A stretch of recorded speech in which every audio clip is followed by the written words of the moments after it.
this month's episode of Tea with Lisa. It's July, and so this month we are going to be talking about adaptive sports opportunities here in the CSRA. My guest today is Maggie Smith from Catalyst Sports, and she's going to tell us a little bit about what programs are offered here in our area, as well as some areas outside of the CSRA. So thank you for coming on today, Maggie, and welcome. Thank you for having me. Hi, our first question is, could you please introduce yourself and explain what motivated you to get involved with Catalyst Sports? Yes, so my name is Maggie Smith, and I live in Duluth, Georgia. And the reason why I got involved, or how I got involved with Catalyst, was in 2017. I started climbing with them at the local gym here in Atlanta, and then now, fast forward a little bit, I've kind of participated in most of their chapters that are in the Southeast that Catalyst has, and all of their sports that they provide. And I got involved as an athlete first because I grew up playing sports. I wanted to be active as an adult. And now I actually am one of the adaptive mountain bike program coordinators here in Atlanta. And I got involved with that because of the impact that Catalyst has had on my life. I wanted to give back to an organization that really means a lot to me. So, all right, well, could you maybe provide us an overview of Catalyst Sports and what its mission is? Yeah, Catalyst Sports is a nonprofit that is in the Southeast. We have 14 chapters, and we provide outdoor adventure sports for people with physical disabilities. And so we are giving access to adventure through an inclusive and supportive community. So in the Southeast, we have 14 chapters from Georgia all the way up to DC, and we provide a variety of different sports depending on which chapter, but we have climbing, kayaking, adaptive mountain biking, road cycling, and I think that's it. Okay, because I was thinking it was just exclusive to Georgia, so you're in several states then. Yes, yep. Oh, We okay. go all the way up to the DC, Maryland area. And I can't remember if I said kayaking or not, but we do kayaking as well. You did. Okay. The ones I'm familiar with are the kayaking and the mountain biking. Those are the ones I think I'm familiar with. So, okay. And so the mission is to give persons with disabilities access and ability to participate in outdoor activities. Okay. All right. Well, what types of, well, we kind of touched on this a little bit. What types of adaptive sports are offered, like across all your 14 areas? In Atlanta, we have we provide all four of our sports. So we have climbing, road cycling, mountain biking, and kayaking. And right now in Augusta, we have been able to provide all of those with the exception of climbing. Hopefully soon, I think there's going to be like a climbing wall at some adventure sports area in the Augusta area. So hopefully that's coming soon.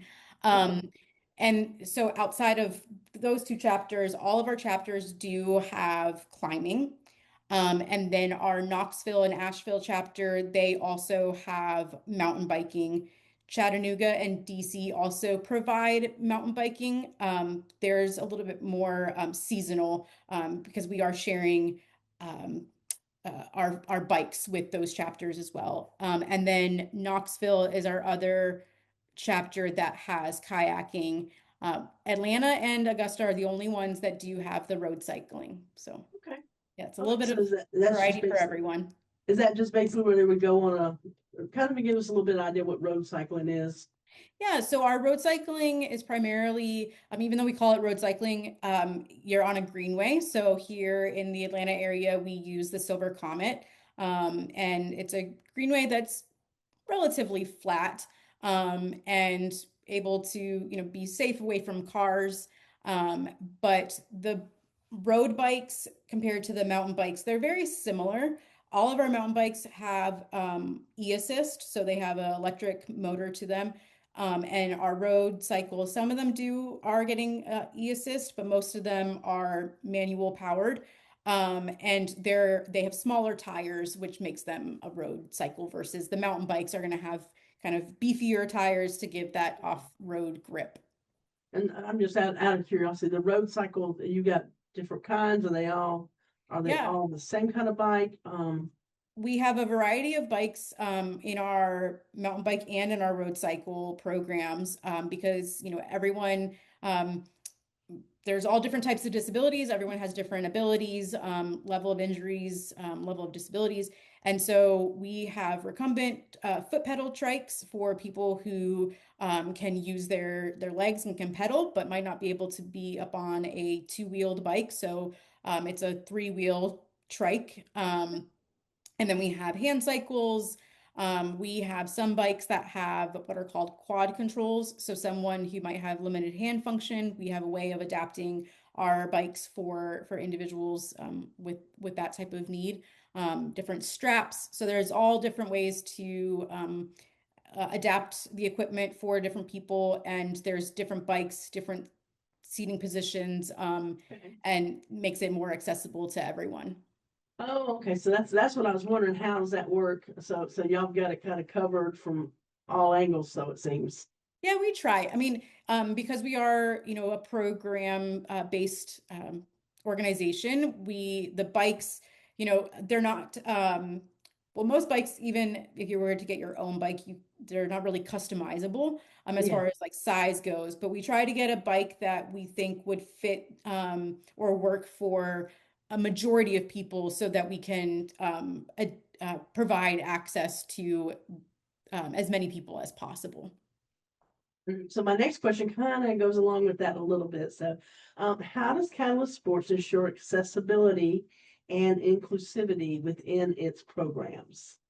So we are a volunteer-run organization, but to make sure that we are able to provide inclusion and access to people is we do train all of our volunteers and our coordinators. So all of our coordinators start out as volunteers, and then we have an online training. We also have an in-person training the day of the program.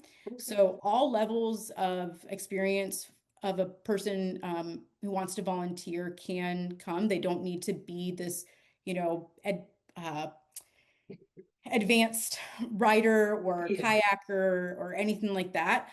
Just a willingness to learn and an open mind.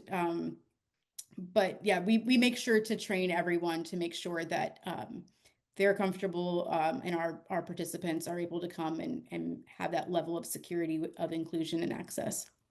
So as far as accessibility goes, like the kayaking, can you kind of give us a little bit of idea how that would work? What's that look like? Yeah, so the boat launches that we have been using do have an adaptive kayak launch there. So what that looks like is there's like a place where the boat can sit on. There's a transfer bench for you to transfer from your wheelchair, or if you're ambulatory, you can sit on the bench and then kind of slide over and get Okay. into the boat. We have volunteers there to help keep the boat a little bit more steady if needed, assist you if that's needed as well. And then once you're as far as like the equipment goes for the boat itself, if you have limited hand function, there's different types of adaptations. So for example, someone who might not have the strength to hold a paddle independently, we have what's called a paddle pivot, and it sits in the boat and the paddle sits on top of that. And it's essentially holding the paddle for you. All you have to be able to do is to be able to tilt it to, put it in the water and the other direction. But the paddle pivot itself is holding it primarily. Okay. And then we also have what are called outriggers, which go on the outside of the boat, and they're like a flotation device. So it gives the boat more balance and That's just a what I little bit would more need. security so that, you're not gonna tip over into the Yeah. water. So again, tons of different adaptations, and a lot of our volunteers and our coordinators have gone through a training to know what type of Yeah. equipment we have, what equipment would work for people, but also at the end of the day, we are listening to the participants when they come, when they say what they need and things like that. That would be my big worry, is tipping over. So, Yeah. so I'm glad you explained how the ramp works, because that kind of had me wondering, how would someone get down into a canoe, kayak. So I was envisioning, how do you get down there? Yeah, So it's a long it's, transfer down. yeah. Yeah. So, okay. Well, thank you for clearing that up for us. Yeah. What are some of the requirements and steps involved in registering for the programs? So the main requirement really is that you have a physical disability. That is who we're giving access to, is our primary target is people with physical disabilities. Yeah. And there's the first time to get involved with us, there's two steps. So the first step is creating a membership. The membership is free. It's just the name of the account when you're creating that profile. And what that profile does is it allows us to learn about your access needs, and what type of disability you have, and if you sign up, for example, for road cycling, when we're able to see the information that you provide, it allows us to figure out what bike we think might be the best for you. Or Okay. even with kayaking, we know what equipment we might need to put on your boat. Okay. And then the next step is to sign up. So the first step, or the first time signing up with us, sometimes it can be a little tricky, because sometimes people, they click on that sign up button, but because they don't have an account, it makes them create a membership. And then because they've clicked on that sign up button, they think that they've registered for that event. Oh, okay. And so that, I just want to emphasize that first time there is those two steps, but once you have a membership, ongoing after that, you just log into your membership and you're able to just sign up a little bit more easily, and it's a little bit more direct. And then as far as requirements as well, each sport kind of has their own eligibility criteria, as far as, for safety reasons. So for example, for kayaking, we follow the American Canoe Association rules. So the biggest thing is, for example, you have to be able to hold your head up on your own, and you have to be able to seal your mouth, your airway. If you were to tip into the water, you have to be able to seal your airway independently. So all of this information can be found on our website. On our website, there's a tab for our individual sports, and all of those requirements are on there. Okay. And let me ask you this, is there a fee associated with Catalyst? So if I wanted to sign up, when I need to pay something, or is there a pay per each activity, or how's that work? Yeah, so each sport does it's not a one set price. Each sport might have a different price. Each chapter might have a different fee as well. Okay. But we want to be able to give access to as many people as possible. So if there is a barrier when it comes to cost, definitely reach out to us, and we can have a conversation if that's needed. And the information, all the information about fees and everything you said is on the website? Yes, and Okay. it's low cost. I think for most of our programs are anywhere between $5 and maybe the maximum $20. Off the top of my Okay. head, I know that like mountain biking here in Atlanta typically it costs no more than $15. Okay. So it's relatively low cost. But again, if that is an issue, we're Yeah. happy to talk to each individual. Well, I wanted to mention that for our viewers here in the CSRA area, thanks to the partnership of Walton Options and Catalyst Sports and GRI, all of the activities that are available are free of charge for those that qualify. So I know it's different in other areas, but that's how it works here for our viewers here in the CSRA. So thank you so much for that. And if youth with disabilities want to participate, what does that process look like? Yeah, so the process for youth is the same. Obviously, depending on the age, a parent might be registering them. So a parent would just create a membership for their child so that we have the information on their child. So we have their age, we have their disability, and that type of information. I do want to point out that we do allow all ages. But typically with like our sports for cycling, mountain bike and road cycling, and our kayak, depending on the age of the kid, the smaller they are, the little bit more challenging it can be as far as the fit of the equipment. Um, Yeah. it doesn't mean that, we're going to turn you away. Just want to point out that the smaller an individual is, the harder it can be. I mean, I'm an adult and I'm really small, and Yeah. equipment doesn't fit me that well most of the time as well. So, but if anyone has any questions about the size of their kid or anything like that, we're happy to answer any questions. But and our sports do have some slight variation as far as the age range for their sport. So for example, like climbing, we go down to I think like age 3. Kayaking, I believe it's age 10. So again, our website kind of has all that information.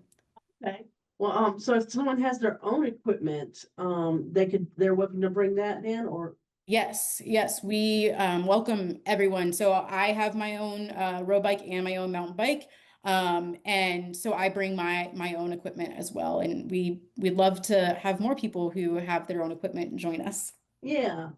Well, that surprises me about the age that you would go down that young is for like climbing or something. So that kind of surprised me. I figured Yeah. you were gonna tell me like teenagers and up. We So, mostly, I mean, it kind of depends on which chapter.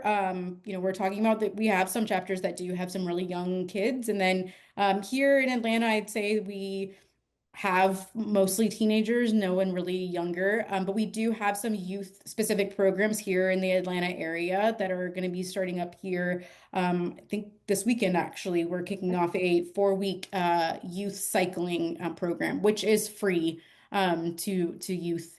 And that is age 8 to 18, I believe. great. So how can the community get involved with Catalyst Sports, and what role do volunteers and supporters play in the success of your programs? Volunteers play every aspect of success for our programs. We could not do our programs without the volunteers. For example, with kayaking and mountain biking, or I'll use kayaking as I mean, sorry, I'll use mountain biking as an example. We have our volunteers, we call them support riders. So they come out and they're on the trails with us. And even before that, they're helping move equipment, they're helping people get in bikes on the trails. They're making sure that we know where we're going. They will tip someone back up if they happen to fall. And so they're crucial. We really could not do our programs without our volunteers. And another way to support Catalyst, if you're not a mountain biker or a kayaker, or just a little intimidated to come out. We're always looking for financial support, donations. This is a nonprofit, and so we run a lot on grants and donations and things like that. So those are the two big ways that you can definitely support Catalyst. Oh, I don't know if you're ready, but we are getting ready let's spill the tea with Lisa. So you have 1 minute to quickly answer 5 questions chosen by our production team. So let's get 1 minute on the clock, and we are ready. You ready to go, Maggie? Ready as What I'll is ever your be. favorite type of tea? My favorite type of tea, green tea. Okay, all right, very good. In one word, describe mountain biking. Exhilarating. That's what I was gonna say. Name your favorite national park. Ooh. Um, my favorite national park that I have been to is Rocky Mountain. Okay. And name one thing from your bucket list. To travel to Italy. Oh, okay. And tell us your favorite title of the ADA and why. My favorite title of the ADA is Title III, Public Accommodations. So it requires businesses, hotels, restaurants to be accessible. And it's important to me because I like to get out and explore my city. I like to go to other places and visit and be able to have access to restaurants and things. To be able to access that is really important. Awesome. Well, thank you so much. You did really good on your rapid fire questions. Whew. So thank you. I appreciate it. Thank you. All right. And for our viewers here in the CSRA, if you would like to get involved with one of the Catalyst activities or you have any questions, you can call us here at Walton Options and speak to someone on our sports and leisure team.